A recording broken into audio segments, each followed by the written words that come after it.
We start in Tadasana, or mountain pose. Imagine that you have a line of energy from your feet all the way up through your head, lifting up through the quads, spinning the thighs slightly inward. You're going to aim your tailbone down while the shoulders slide up, back, and down into your back pockets. This is going to help you improve your posture and relieve sciatica. Downward facing dog, or Adho Mukha Shavasana. Begin with the fingers spread wide, pointer finger facing the tops of your mat. Hug your belly button in so your back is nice and flat while you lift the hips as high as you can.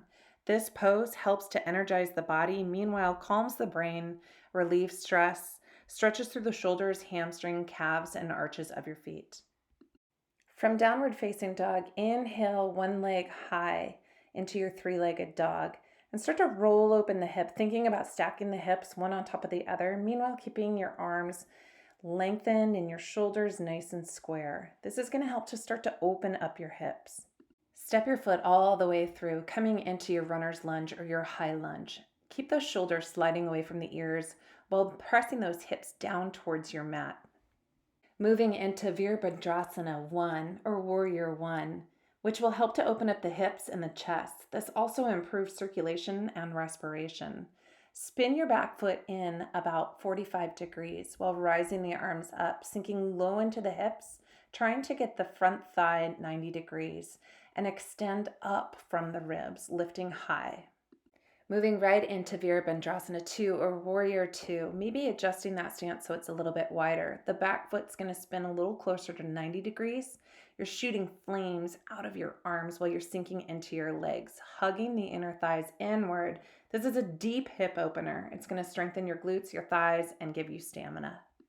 Finding balance as we come into airplane or Dakasana. We're going to lift the back leg up, pressing through the heel, a long extension from the crown of your head to that heel. Trying to square the hips, lifting up your heart and sending those hands either out in a T or right back behind you. Press the hands downward. This is going to help you with your balance and it's going to help to strengthen up the legs. Trying something a little more advanced, we're going to take this into Ardha Chandrasana or half moon pose. Rotate your top foot towards the side. Send your hips forward while you lengthen the arms. One hand reaching down. You can always put that bottom hand on a block. Again, we're strengthening through the legs and opening up the hips. The last yummy hip opener and leg strengthener is Trikonasana or triangle pose. From Warrior 2, extend the front leg long. Let the bottom arm reach down towards your shin, the floor, or a block while you extend the top arm high. Pressing your hips forward, open up through your chest and breathe.